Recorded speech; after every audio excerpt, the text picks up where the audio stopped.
Hello everyone, welcome back to my channel. আবারও হাজির হয়ে গেলাম নতুন ইন্টারেস্টিং ড্রামা নিয়ে। আশা করি ড্রামাটি তোমাদের সকলের অনেক ভালো লাগবে। তো চলো আর দেরি না করে এক্সপ্লেনেশন স্টার্ট করি। ড্রামার শুরুতেই বেই তার স্টেপ সিস্টার এবং তার ফিয়ন্সি বেনিয়ানকে দেখছিল আর ভাবছিল আমার পরবর্তী শিকার বেনিয়ানই হতে চলেছে। জিজি তার ফিয়ন্সির সাথে অনেক হ্যাপি ছিল। তখন জিজির মা এসে বেইকে বলে, তুমি নিচে যাবে না। বেই বলে, কেন? আসলে বেই জিজির থেকে সব দিক থেকে ভালো ছিল। এ কারণে তারা ভয় পেত যদি বেনিয়ান জিজিকে ছেড়ে তার কাছে চলে আসে।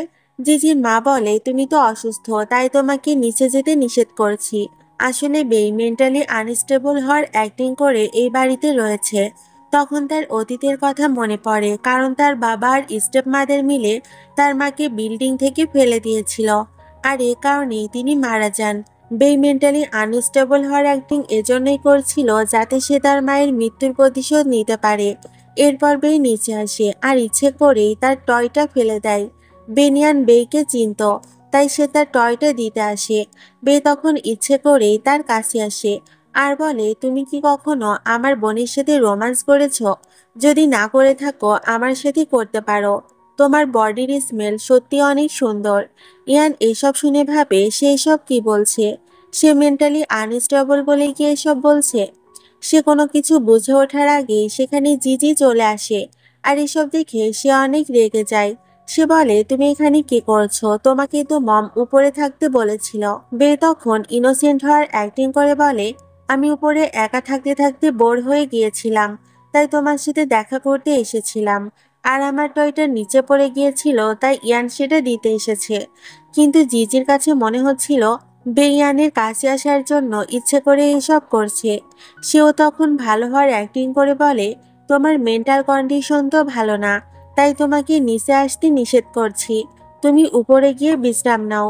বে তখন সেখান থেকে চলে যায় আর ভাবে তার মিশনের ফার্স্ট স্টেপ কমপ্লিট হয়েছে। কিন্তু বে ইয়ানের লকেটটা নিয়ে এসেছিল, আর এটা ইয়ানের কাছে লাকি চার্মের মতো ছিল। এদিকে জিজি তার মাকে বলছিল, ইয়ান যদি বেয়ের আসল আইডেন্টিটি জেনে যায় তাহলে সে কখনোই আমাকে বিয়ে করবে না। আসলে সবাই এটাই জানে যে জিজি আর বেই একই মায়ের সন্তান।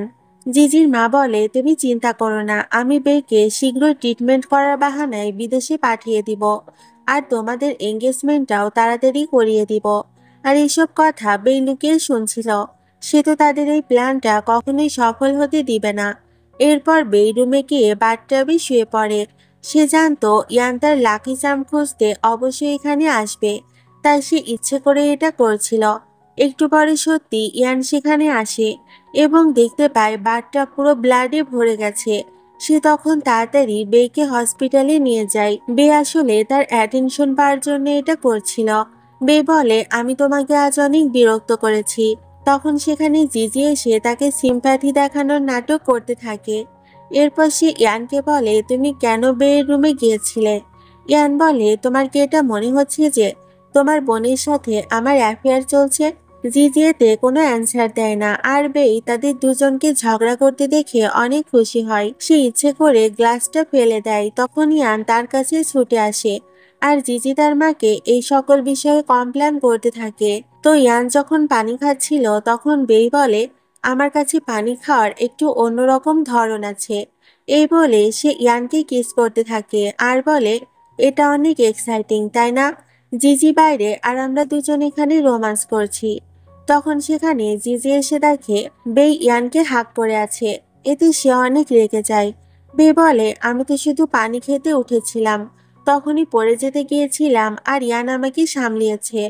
তখন সেখানে জিজির বাবা মাও চলে আসে। জিজি তাদেরকে বলে, বে ইচ্ছে করে ইয়ানের কাছে আসার জন্য এসব করছে। বেও তখন নাটক করতে থাকে যে ইয়ান তো শুধুমাত্র আমার কেয়ার করছিল।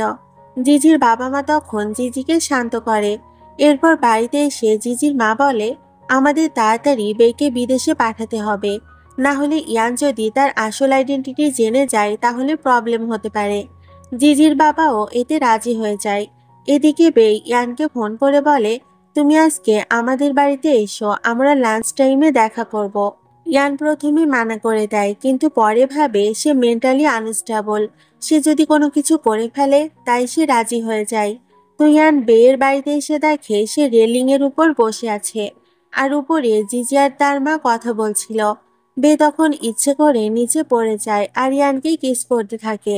তবে জিজি এবং তার মা কিছুই বুঝতে পারে না যে নিচে কি হচ্ছে। বে বলে, আমি তো শুধুমাত্র বিদেশে যাওয়ার আগে তোমার উপর স্ট্যাম্প লাগাতে চাই, যাতে তুমি আমার হয়ে যাও আর কখনোই আমাকে ভুলে না যাও। ইয়ান তো কিছুই বুঝতে পারছিল না যে বে কেন এসব করছে। বে বলে, আমার ফ্যামিলি মেম্বাররা ট্রিটমেন্টের বাহানায় আমাকে বিদেশে পাঠাতে চায়, তোমাকে এটা বন্ধ করতে হবে। আর তখনই জিজির নজর পড়ে যে বাইরে ইয়ানের গাড়ি রাখা আছে। সেভাবে ইয়ান এখানে এসেছে, তাহলে সে কেন আমাকে ফোন করেনি। সে তখনই বেয়ের রুমে ছুটে যায়, কারণ সে ভেবেছিল ইয়ান এখানে বেয়ের জন্য এসেছে। কিন্তু জিজি দেখতে পায় বেয়ের বেডরুমে তো কেউ নেই। সে তখন নিচে গিয়ে দেখে ইয়ান সবার সাথে লাঞ্চ করছে। ইয়ান এখানে এমন ভাব করে যেন সে এইমাত্র এসেছে, সে সবার জন্য অনেক গিফট নিয়ে এসেছিল। ইয়ান বলে, শুনলাম আপনারা নাকি বেকে ট্রিটমেন্টের জন্য বিদেশে পাঠাচ্ছেন। এটার কোনো দরকার নেই, আমি অনেক ভালো একজন সাইকিয়াট্রিস্টকে চিনি। আপনারা চাইলে আমি আমার বাড়িতে নিয়ে গিয়ে বেয়ের ট্রিটমেন্ট করাবো। তার কথা শুনে জিজির পরিবার না করতে পারে না এবং তারা এতে রাজি হয়ে যায়। কিন্তু জিজি এটা কিছুতেই মেনে নিচ্ছিল না। তখন তার মা বলে, এটা তো তোমার জন্য অনেক ভালো সুযোগ হবে। তুমি বেয়ের সাথে গিয়ে ওই বাড়িতে থাকবে এবং ইয়ানের কাছাকাছি গিয়ে তোমার বিয়েটা কনফার্ম করবে। সে তাকে সব ইনস্ট্রাকশন দিয়ে দেয়। এরপর জিজি আর বে ইয়ানের বাড়ির সামনে দাঁড়িয়েছিল। জিজি বলে, শোনো, আমি এই বাড়ির মালিক হতে চলেছি, তাই তুমি নিজের সীমার মধ্যে থাকবে। বে তো প্রথমে হ্যাঁ বলে, কিন্তু সে তার নেক্সট স্টেপ নিয়ে ভাবছিল। তো বে এরপর খেতে বসলে জিজি তাকে পেস্ট্রি খেতে দেয়। বে বলে, আমি ম্যাঙ্গো পেস্ট্রি খেতে পারবো না, কারণ এতে অ্যালার্জি হবে। কিন্তু জিজি বলে, বাড়িতে তো তোমার এমন কোনো প্রবলেম ছিল না, তাহলে এখানে এসে কি হলো। বেকে তো সবার সামনে ইনোসেন্ট হতে হবে, তাই সে পেস্ট্রিটা খেয়ে নেয়। কিন্তু তার সত্যি অ্যালার্জি শুরু হয়ে যায়। তখন ইয়ান এসে তার কেয়ার করতে শুরু করে। বে তখন ইনোসেন্ট সেজে বলে, জিজির কোনো দোষ নেই, ওকে কিছু বলো না। তার এসব নাটক দেখে জিজির আরো বেশি রাগ হচ্ছিল। এরপর ইয়ান ডক্টরের কাছে তাকে নিয়ে যায়। ডক্টর বলে তার সত্যিই ম্যাঙ্গোতে অ্যালার্জি রয়েছে। এসব দেখে জিজি সহ্য করতে পারে না আর তার মাকে ফোন করে সবকিছু বলে দেয়। তো রাতে ইয়ান রুমে এসে দেখে জিজি তার রুমে রয়েছে। এতে সে রেগে গিয়ে তাকে রুম থেকে বেরিয়ে যেতে বলে, আর এটাও বলে, আমি আমার রুম কাউকে শেয়ার করি না। জিজি তখন ওয়াইনে কিছু মিশিয়ে নিয়ে আসে আর তাকে দিয়ে বলে, সরি, আমি বুঝতে পারিনি। ইয়ান তখন বেশি কিছু না ভেবেই ওয়াইনটা খেয়ে নেয়। জিজি তখন খুশি হয়ে ভাবে এটার রিয়াকশন একটু পরেই শুরু হবে। আর সত্যিই তাই হয়। জিজি তখন তার কাছে এসে বলে, তুমি কি হট ফিল করছো?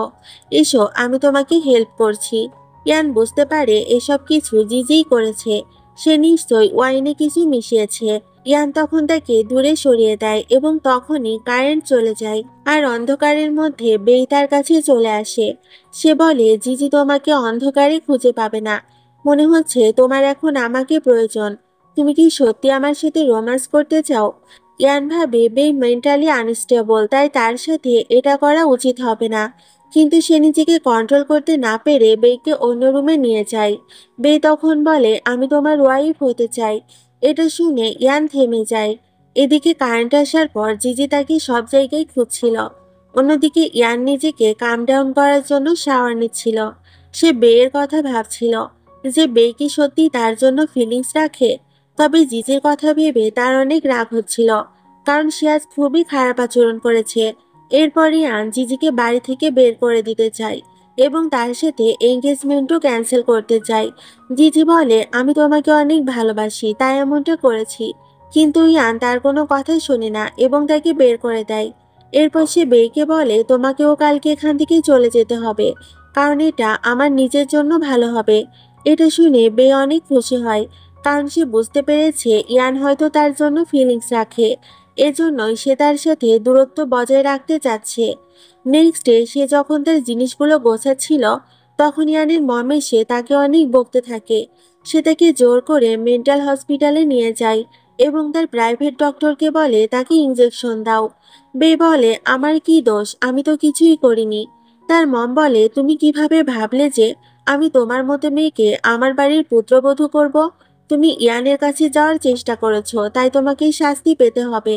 কিন্তু ইয়ান এসব কথা জেনে যায়। সে তখনই তাকে প্রোটেক্ট করতে চলে আসে। সে পিকচারটা দেখে বলে, মম, তুমি কি বুঝতে পারো না যে কোনটা আসল আর নকল? আসলে বে ইচ্ছে করে এই পিকচারটা এডিট করে তার মাকে পাঠিয়েছে, কারণ সে জানতো তার মা এটা দেখে রেগে যাবে এবং ইয়ান নিশ্চয় তাকে প্রোটেক্ট করতে আসবে। ইয়ানের মম বলে, কোনো মতেই আমি বেইকে নিজের পুত্রবধূ হিসেবে মানব না।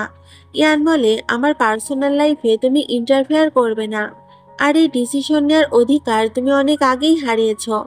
এরপর ইয়ান বেইকে বাড়িতে নিয়ে যায়। তার অনেক জ্বর ছিল, তাই ইয়ান সারা রাত তার পাশে থাকে। সকালে ইয়ানকে তার পাশে দেখে বে অনেক খুশি হয়ে যায় এবং তাকে কিস করে। বে বলে, আমি তোমার লাইফ সম্পর্কে জানতে চাই। ইয়ান বলে, তুমি কি সত্যি সেগুলো জেনে সহ্য করতে পারবে? এই বলে সে তাকে তার সিক্রেট রুমে নিয়ে যায়, যেখানে অনেক ভয়ঙ্কর জিনিস রাখা ছিল। বের প্রথমে এগুলো দেখে ভয় লাগছিল, কিন্তু সে তো ইয়ানকে পেতে চায়, তাই সে এগুলো দেখে ভয় পায় না। ইয়ান বলে, তোমার কি ভয় লাগছে না? বে বলে, তুমি কি এই জিনিসগুলোর মতো করেই আমাকে বন্দী বানিয়ে রাখতে চাও? ইয়ান বলে, সেটা তো ডিপেন্ড করে তোমার উপর।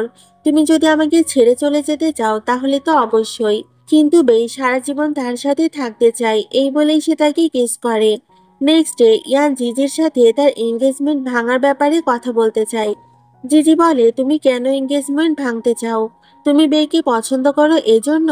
এটা শুনে ইয়ান রেগে যায় আর বলে, আমি এটা তোমার আচরণের জন্যই করছি। এই বিষয়টা এখানেই শেষ। যদি তুমি এটা নিয়ে বেশি বাড়াবাড়ি করো তাহলে আমি তোমার নামে ড্রাগের কেস করব এবং তোমাকে জেলে পাঠিয়ে দিব। তো ইয়ান চলে গেলে জিজির বাবা তাকে একটা থাপ্পড় মারে আর রেগে গিয়ে বলে, তুমি এসব যদি করতেই চাও তাহলে অন্যভাবে করতে পারতে। তোমার কারণেই আজ এঙ্গেজমেন্টটা ভেঙে গেল। সবকিছু শেষ হওয়ার আগেই তুমি ইয়ানকে মানাও, না হলে আমি তোমাকে ছাড়বো না। জিজির বাবা চলে গেলে তার মা তাকে একটি পয়জন দিয়ে বলে, এই পয়জনটি আমি বেয়ের মাকে দিতাম, তোমাকেও এখন তাকে এটা দিতে হবে। এর ফলে সে তার মায়ের মতোই মারা যাবে। আর এরপর তো ইয়ান তোমাকে অবশ্যই বিয়ে করবে। এরপর জিজি ইয়ানের মমকে বেয়ের একটা ফেক রেকর্ডিং শোনায় আর বলে, দেখুন বে কিভাবে আপনার ছেলের পিছনে লেগেছে। এটা শুনে ইয়ানের মা স্বাভাবিকভাবেই অনেক রেগে যান। এদিকে বেই শপিং করতে গিয়েছিল। সেখানে তার সিনিয়রের সাথে দেখা হয়। তখন তাদের পিকচার জিজি তুলে নেয়। সিনিয়র বেইকে ডিনারে নিয়ে যায়। সে তার উপর অনেক ইন্টারেস্ট দেখাচ্ছিল। বের ফোন ভেঙে যাওয়ায় সিনিয়র তাকে আইফোন গিফট করে। এরপর বাড়িতে আসলে ইয়ানের মুড অফ ছিল, কারণ সে সিনিয়রের সাথে বের পিকচার পেয়ে গিয়েছিল। বে বলে, তুমি কি জেলাস হচ্ছ? আমি তো সিনিয়রের সাথে শুধুমাত্র ডিনার করেছি আর কিছুই না। এই বলে তারা রোম্যান্স শুরু করে। বে মাতাল থাকায় সে তখন ঘুমিয়ে পড়ে, কিন্তু ইয়ান এখনও সিনিয়রের সাথে তার সম্পর্ক নিয়ে কনফিউজ ছিল।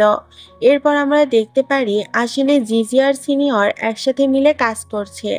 জিজি বলে, নেক্সট বার তুমি তাকে হোটেলে নিয়ে আসবে। তো পরের দিন বে একটা পার্টিতে যায়। সেখানে আবারও তার সিনিয়রের সাথে দেখা হয়। সিনিয়র তাকে জুস খেতে দেয়। বেশ সরল মনে সেটা খেয়ে নেয় এবং এরপর সে অনেক ড্রাঙ্ক হয়ে যায়। তখন সিনিয়র তাকে হোটেল রুমে নিয়ে যায়। তখন জিজি তাকে বলে, ফাইনালি তুমি আমার ফাঁদে পড়ে গেলে। এখন আমি সিনিয়রের সাথে তোমার ভিডিও বানাবো এবং এটা ইয়ানকে দেখাবো। এরপর সে নিশ্চয় তোমাকে আর বিয়ে করবে না। এইসব শুনে বে তো অবাক হয়ে যায়। অন্যদিকে ইয়ান বেইকে খুঁজতে বের হচ্ছিল। তখন তার মা তাকে বাধা দিলে ইয়ান বলে, আমি জানি তুমি কেন বেকে ঘৃণা করো, কারণ তোমার হাজবেন্ড বের মমকে ভালোবাসতে চেয়েছিল, কিন্তু তার মা রাজি হননি। এখানেই তো তোমার হাজবেন্ডেরই দোষ ছিল, সে একজন চিটার। কিন্তু এখানে বে এবং তার মমের কোনো দোষ ছিল না। এদিকে বাইরে রিপোর্টাররা চলে এসেছিল আর জিজির মম সেখানে ক্যামেরা লাগিয়ে চলে আসে, কিন্তু সবার সামনে উল্টো ভিডিওটা প্রকাশ পায়। জিজি আর তার মায়ের মুখোশ খুলে যায়। সবাই জানতে পারে যে জিজি আর বেয়ের মা আলাদা। সবাই এতে অবাক হয়ে যায়। তখন আমাদের সামনে আসে আসল টুইস্ট। আসলে যেদিন জিজি সিনিয়রের সাথে বেয়ের পিকচার ইয়ানকে পাঠিয়েছিল, সেদিনই বেয়ের সন্দেহ হয়। সে তখন সিনিয়রের সাথে কথা বলে এবং তাকে অনেক টাকা অফার করে। এই কারণে সিনিয়র জিজির পক্ষ ছেড়ে বেয়ের সাথে কাজ করতে রাজি হয়ে যায়। কিন্তু এখানে জিজির বাবা এমন নাটক করছিল যে সে সব কিছুই জানতো না। সে তার ওয়াইফকে ডিভোর্স দিতে চায়, কিন্তু বে এসে তার মুখোশ খুলে দেয়। তখন জিজির বাবা মায়ের জেল হয়ে যায় এবং জিজি পাগলের মতো অ্যাক্টিং করছিল। এজন্য তাকে মেন্টাল হসপিটালে পাঠিয়ে দেওয়া হয়। কিন্তু তখন আবার বে অজ্ঞান হয়ে যায়। ইয়ান তাকে হসপিটালে নিয়ে যায়। ডক্টর বলেন তাকে অনেক দিন ধরে স্লো পয়জন দেওয়া হচ্ছিল। আসলে এটা তাকে জিজির মাই দিয়েছিল। ডক্টর বলে তার ট্রিটমেন্ট দ্রুত করাতে হবে, না হলে তার অর্গানগুলো ফেল হয়ে যাবে। বেভাবে সে বেশি দিন বাঁচবে না। তাই সে ইয়ানের সাথে তার জীবনের বেস্ট মোমেন্টগুলো কাটাতে থাকে। পরের দৃশ্যে ইয়ানের মম জিজির বাবা মাকে জেল থেকে বের করে নিয়ে আসে এবং তাদেরকে বলেন তোমাদেরকে বেকে মেরে ফেলতে হবে। সে তাদেরকে 5 মিলিয়ন টাকা দেয়, কিন্তু জিজির বাবা বলেন আমি দ্বিতীয় ক্রাইম করতে পারবো না। এটা শুনে জিজির মম তাকে মেরে ফেলে। এরপর বেকে তার মায়ের পুরনো চিঠি দেওয়া হয়। সে জানতে পারে তার মা তার বাবার চিটিং এর ব্যাপারে অনেক আগে থেকেই জানতো, কিন্তু সে শুধুমাত্র বেয়ের কারণেই তার বাবার সাথে থাকতো। কিন্তু অবশেষে তারা দুজন মিলে তার মাকে মেরে ফেলেছে। বে এটা শুনে অনেক দুঃখী হয়ে যায়। তখনই তার কাছে তার বাবার মৃত্যুর নিউজ আসে। সে তো অবাক হয়ে যায়। তখন ইয়ান তাকে বিয়ের জন্য প্রপোজ করে এবং বে সেটা অ্যাকসেপ্ট করে, কারণ সে তার জীবনের শেষ সময়গুলো উপভোগ করতে চায়। এরপর বে মেন্টাল হসপিটালে জিজির সাথে দেখা করতে চায় এবং ইচ্ছে করে তার রিংটা শো করে আর বলে ইয়ান আমাকে বিয়ের জন্য প্রপোজ করেছে। এটা শুনে জিজি আরো রেগে যায়। এরপর বে তার বাবার ডেড বডি দেখতে যায় এবং সেখান থেকে আসার পরে ইয়ান তাকে উইডিং ড্রেস চুজ করতে নিয়ে যায়। বেই যখন ড্রেস পরে আসে ইয়ান তাকে দেখতেই থাকে। সেভাবে জানি না সে কতদিনের মেহমান। তখন তারা এঙ্গেজমেন্ট করতে শুরু করে, কিন্তু বেয়ের অবস্থা অনেক খারাপ হয়ে যায়। তো ইয়ান তাকে হসপিটালে নিয়ে গিয়ে জানতে পারে আসলে সে প্রেগনেন্ট, আর এই কারণেই তার বডিতে থাকা পয়জনগুলো আরো বেশি অ্যাক্টিভ হয়ে গেছে। কিন্তু এই বেবিটা সুস্থভাবে জন্ম নেবে কিনা এটা নিয়ে সন্দেহ ছিল। ইয়ানের কাছে বেয়ের জীবনটাই বেশি ইম্পর্টেন্ট ছিল, তাই সে তাকে বিদেশে নিয়ে গিয়ে ট্রিটমেন্ট করানোর ডিসিশন নেয়। অন্যদিকে জিজি মরার অভিনয় করে মেন্টাল হসপিটাল থেকে বেরিয়ে আসে। তখন তার মা তাকে স্পেশাল ড্রাগ দিয়ে জ্ঞান ফেরায় আর বলে আমি তোমাকে কিভাবে মরতে দিতে পারি। এখন তুমি আর আমি মিলে বেকে শেষ করব। বে আর ইয়ান খুবই খুশি ছিল, কারণ পরদিন তারা ট্রিটমেন্টের জন্য বিদেশে যাবে। কিন্তু ট্রিটমেন্ট চলাকালীন অবস্থায় জিজি নার্স সেজে তার ক্ষতি করার চেষ্টা করে, কিন্তু ইয়ান তাকে আগেই ধরে ফেলে। এদিকে ইয়ানের মম তার কোম্পানির কাজ নিজের হাতে নেওয়ার চেষ্টা করছিল। তখন ইয়ান সেখানে গিয়ে সবাইকে এটা বলে দেয় যে তার মা জিজির মায়ের সাথে মিলে কিভাবে ক্রাইম করেছে, আর এ কারণে তাকেও জেলে পাঠিয়ে দেওয়া হয়। এর পরের দৃশ্যে বে জানতে পারে সে এখন পুরোপুরি সুস্থ। সে এতে অনেক খুশি হয়। এরপর সে বিয়ের জন্য রেডি হচ্ছিল আর জিজিকে সে ভিডিও কলে দেখাচ্ছিল, দেখো ইয়ান আমাকে বিয়ে করছে। এটা দেখে জিজি অনেক জেলাস হয়। এরপর ইয়ান আর বে হ্যাপি লাইফ লিড করতে থাকে। আর এখানে এই ড্রামাটির হ্যাপি এন্ডিং হয়ে যায়। তোমাদের সকলের কেমন লেগেছে ড্রামাটি অবশ্যই কমেন্ট করে জানাবে। আজকের মতো এখানেই বিদায় নিচ্ছি। আল্লাহ হাফেজ।